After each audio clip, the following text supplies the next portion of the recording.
Доброго дня, дорогие телезрители! Сельский дед Дмитрий Аргунов приветствует вас в эфире программы «Мы вам покажем». Показать мы сегодня вам хотим замечательные вещи, но начать я хотел бы с очень древней истории. Год примерно 1973-74.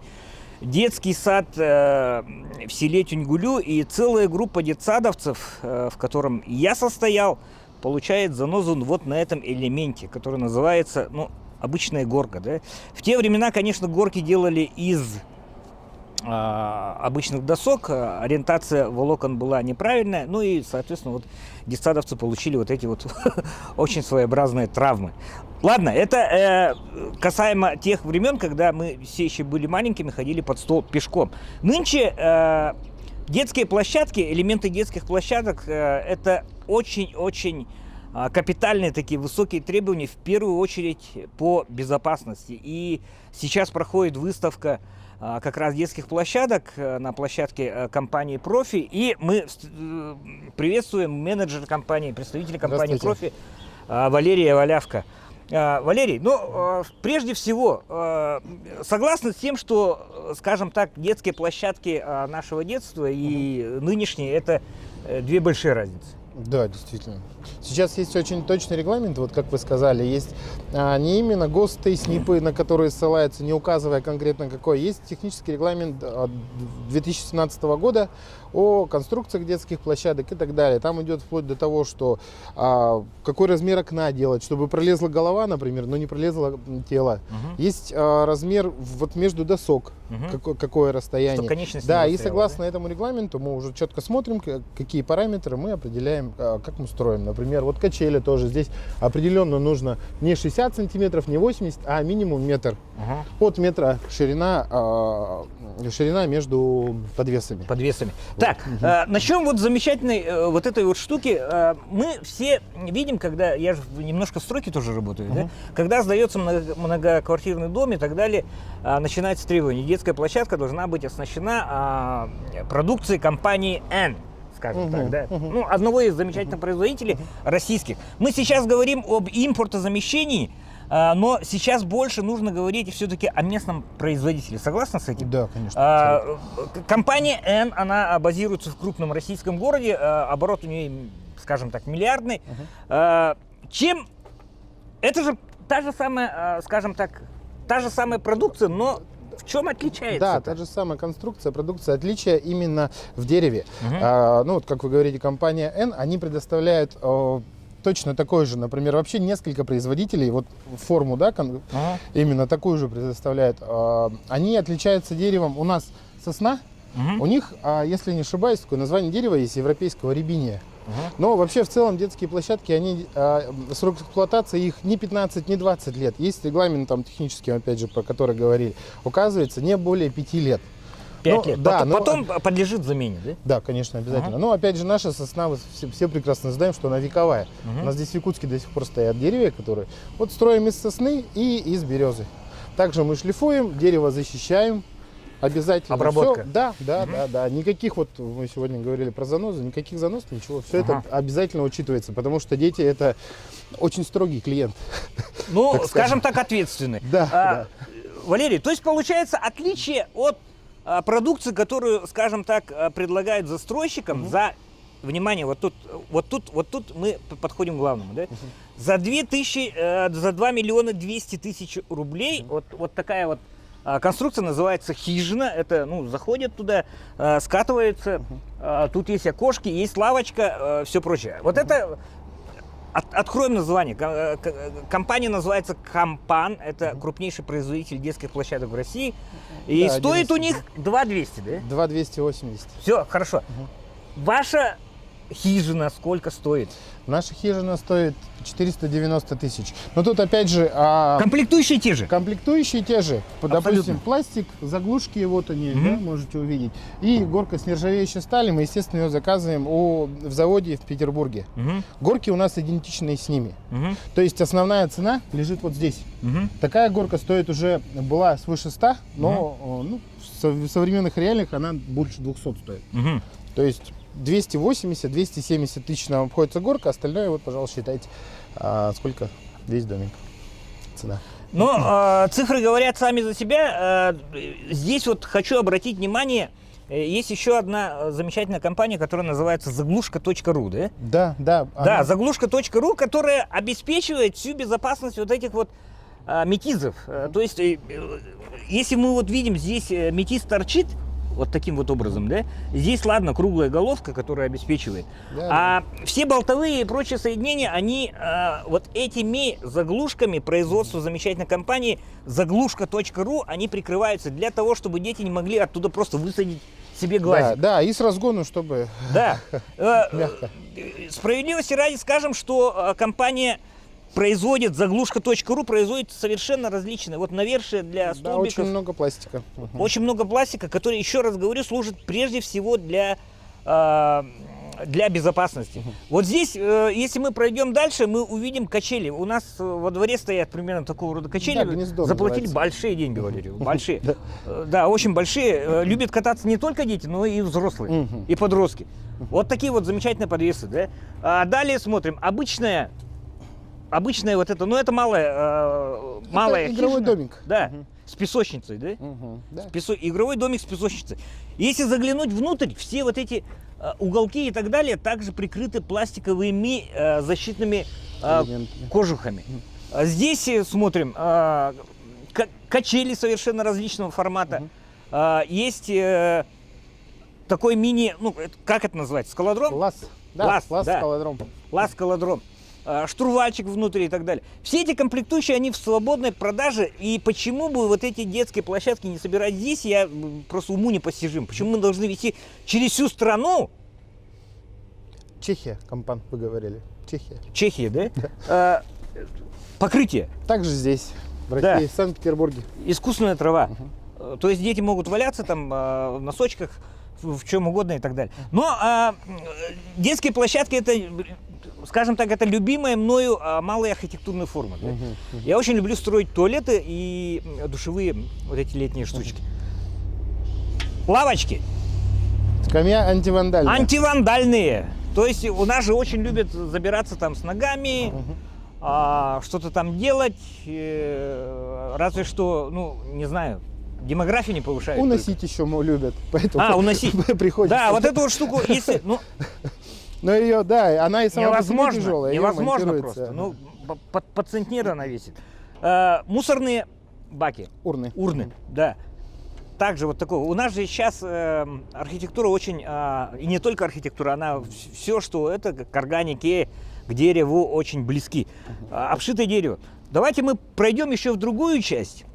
Мы подошли к стенду с комплектующими, да, Валерий? Да. Это вот те комплектующие, из которых собирается современная детская площадка. Ну, в основном это, еще раз говорю, привозные. Метис, сами понимаем, тоже привозной. Вот такие вот глухари применяются для того, чтобы детки могли безопасно лазить. Но основные материалы это органика, вот сосна, береза, много-много веревок, пластика, да? Различные вот соединения. Также Канат с соединением. да, это. канатные эти веревочные соединения, по которым дети очень любят лазить. Та самая продукция компании «Заглушка». Нравится мне это название, да, «Заглушка.ру». Ну, вот питерский завод. Да, про который питерский я завод, говорил. которая позволяет скрывать вот эти вот вещи безопасно очень. Вот такие вот вещи абсолютно легко производятся здесь, равно как и вещи. Мы это чуть позже посмотрим. Те же самые вот эти лазы, да, которые крепятся на этих. И, внимание, вот мы отдельно посмотрим, у нас же очень модно ставить воркауты, да, так называемые уличные тренажеры, которые... вот так вот, это вот фурнитура для именно как раз Да, воркаута. хомут и колодка хомуту называется. Да, это турник сделать так. Будет хватать намертво, гарантирую, вот как полустроитель, да. Ну, вот такие вот, такая вот фурнитура, которая применяется. А вот здесь вот лежит заготовки для уже местных детских площадок. Смотрим, клееные столбы. Клееный брус. Клееный брус, да, Лиственничный. столбики изготавливаются из этого. Но также здесь на выставке представлен очень широкий ассортимент массовой, скажем так, продукции. Да. Пройдемте туда. Прошлым летом на нескольких площадках столицы были установлены уличные тренажеры, ну, примерно такого же качества. Примерно такого же качества, да? И вот зона воркаутов, в котором вот как раз... кстати, Валерий, почему применяется именно такое соединение? Ну, вообще сейчас воркаут максимально отходит от сварки, потому что, ну, сварка, конечно, прочна, но не вечно. Это у нас, вот как мы говорили, хомут, колодка к хомуту, то есть никакой здесь сварки. Сварка только вот сварена у нас. Допустим, здесь сварной шов, ну, сама конструкция, да, которую мы не можем сделать иначе. Вот, тут также пластик, заглушка, и наверху, обратите внимание, наверху столбов тоже заглушки. Это все для эстетичности и надежности. Ну и влага туда не попадает. Да, конечно, обязательно. Стягиваем мы их болтами шестигранными, они идут уже как антивандальные, чтобы его не разобрали. Кольца, канаты, турники для отжимания, для подъема. Также вот здесь вот за решеткой мы видим дачный, скажем так, сегмент продукции, который, то есть, в принципе, можно и заказать и в частный дом, да? Детские площадочки, которые, ну, в меньшей степени отвечают, потому что домовладелец в любом случае он берет ответственность на себя. И вот здесь вот на этой стороне мы видим вот тот самый массовый сегмент продукции, который, опять же, производится здесь, да? Да. Производится здесь. Мы сейчас после сразу вот этого пройдем на производство и покажем, как вот эти элементы, они производятся. Производятся на, ну, не сказать, что не хитрым, но достаточно дорогое оборудование. Но, еще раз, внимание, столбы клеятся здесь, все ступеньки вырезаются здесь. То есть дело остается за малым, за сборкой, в котором вот массово применяется, еще раз, фурнитура ведущих российских производителей. Но получается у нас вся сборка местная, да? Да. Вот здесь самое главное, вот этот ассортимент, он для детских садов и так далее. А как насчет сертификации? Насчет сертификации, вот такой сложный вопрос был для нас год назад. Был. Да, почему? Потому что сертификация сейчас, она, вот как я говорил, не по ГОСТам, да, а есть конкретный регламент технический, евразийский, он от 2017 года, и мы работаем строго по нему, потому что сертификат нам достался не просто так, сертификация проходила, по-моему, если не ошибаюсь, более 3 месяцев. К нам приезжал эксперт, мы отправляли, опять же, сосну, березу, брус клееный, металл, который мы берем, краску, которую мы берем, то есть все материалы, из которых изготовлены, отправляли на завод, не на завод, а в химлабораторию. Там все проходил, вот, ну, все эти анализы. Потом к нам приехал эксперт и четко нам указывал, где и что, как делать, какие комплексы нужно доработать, где мы правы и так далее. На основании всех этих действий мы уже получили сертификат. Допустим, есть сертификация вот у некоторых производителей, ну, так скажем, недобросовестных, да, у них есть добровольный сертификат. Это, ну, как вам объяснить, это просто бумажка, на самом деле, которая стоит там 20-12 тысяч. Красивая бумажка, где сертификат, вот производитель. А этот сертификат, он уже другой. Почему? Потому что, вот, опять же, с выезда лабораторий, исследований то и так далее. То есть сертификат в соответствии нормам безопасности. Да, уже не 20 тысяч, а свыше 2 миллионов такая вот бумажка стоит. Вот такой вот пакетик документов, которые руководитель компании «Профи» показывал мне вот это. Ну, на самом деле, да, мы потом уже посчитали все, что мы сделали. У нас около 3000 листов. Вот, сертификация заняла. Это на бумаге, да. Это, еще раз говорю, столь повышенные требования к оформлению документации, ну, потому что, еще раз говорю, вот эта вот продукция, она устанавливается на детских площадках, в детских садах. Там, где речь идет о здоровье и безопасности детей. Да. Поэтому такие требования, я считаю, что в принципе нормально. В принципе нормально. И бывают, конечно, перегибы, когда не туда уходят. Да? Требования очень серьезные. Да. Мы когда столкнулись, мы очень удивились, но когда начали, конечно, надо было закончить, сделать. И теперь вот все, считайте, что я же производственник. Давайте мы сейчас посмотрим, как устроено ваше производство, как и что производится именно в компании «Профи». Давайте. Я очень люблю коллег-рукоделов, которые что-то делают там из движков от стиральных машинок и так далее. Но если мы заглянем сюда, это ничуть не от стиралки стоит движок, да, достаточно мощный, вот с таким мощным редуктором на такой станине из корабельного металла. Да? Да. Это трубогиб, советский еще трубогиб, который переделан под текущие задачи. С его помощью можно делать примеру, вот такие вот вещи. Вот эта спиралька, говорят, потом растягивается до необходимой Да, высоты. 2 метра. Да. И кажется, как бы вот эта горочка, по которой скатываются детки. Ну, какое еще оборудование здесь в производственной зоне? Так, вот. Понятно, сверлильник стоит. Кстати, почему сбоку джет, а тут Bosch? Это юмор такой. Это да, такой юмор, да. Это джетовский сверлильник. И здесь, внимание, металл пилится не болгаркой с кучей искр, да, а при помощи специального диска. Да, называется пильный диск. То есть он отрезает здесь практически идеально, без шероховатостей. Да, мы мы сейчас используем металл, мы пилим металлом. рез посмотрим прямо, как оно выглядит. Зажимается в тесочки. Это у нас коллега был раньше, Алексей Соколов, вот тоже очень любит ковырять металл.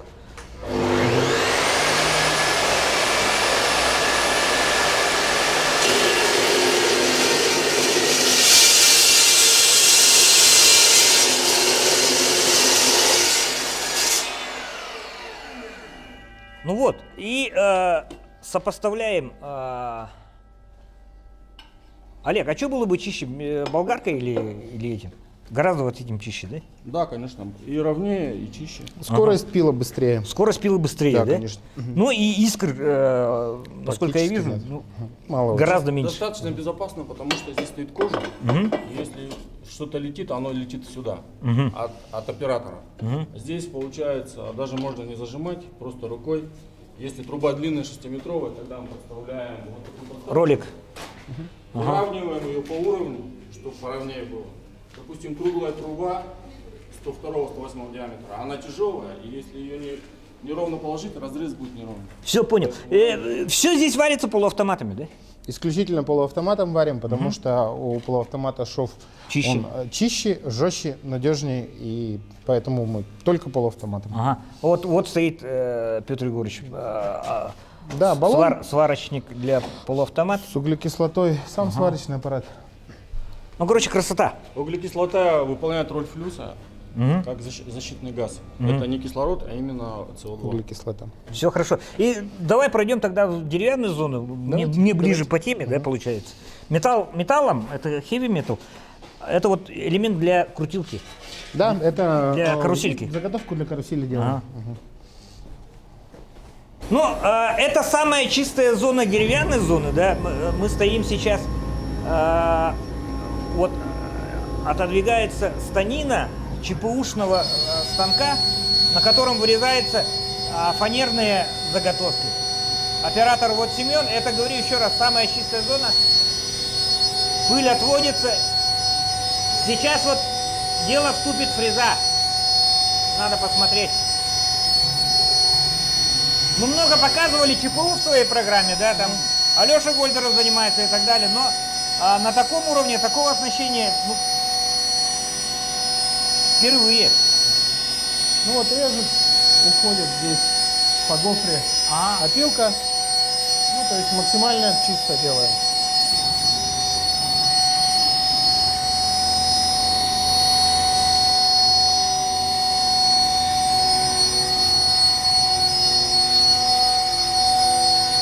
Вот фреза, получается, она уже в кожух заключена, резиновый, щетка сразу подметает, да, пыль отводится и абсолютно чистое, скажем так, рабочее пространство.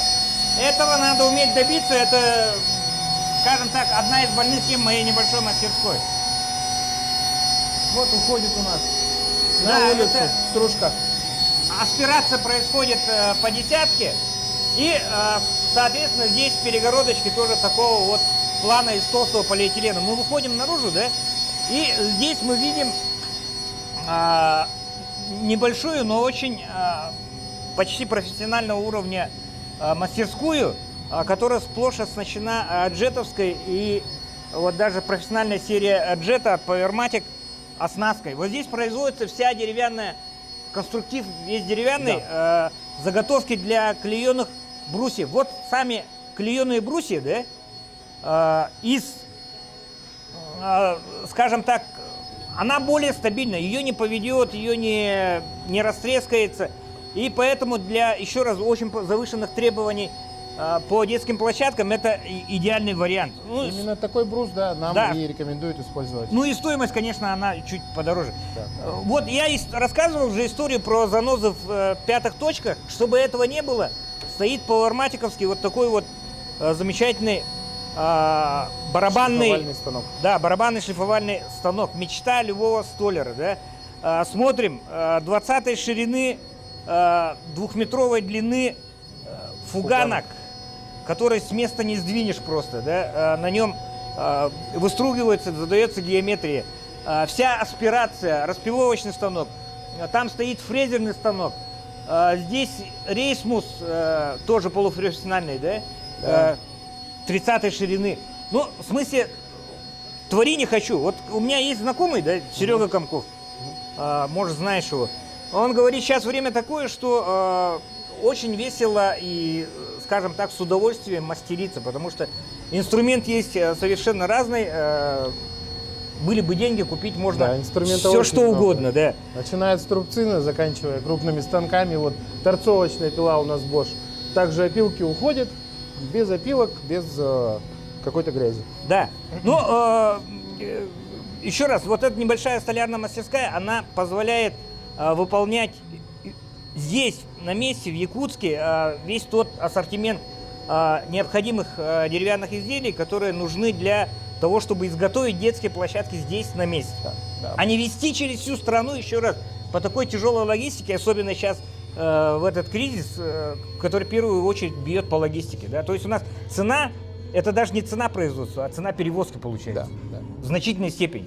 Поэтому в свете не то чтобы импортозамещения, а поддержки местных товаропроизводителей я бы очень-очень рекомендовал, особенно застройщикам, особенно детским учреждениям. Выставка продажи идет детских площадок, производство компании «Профи».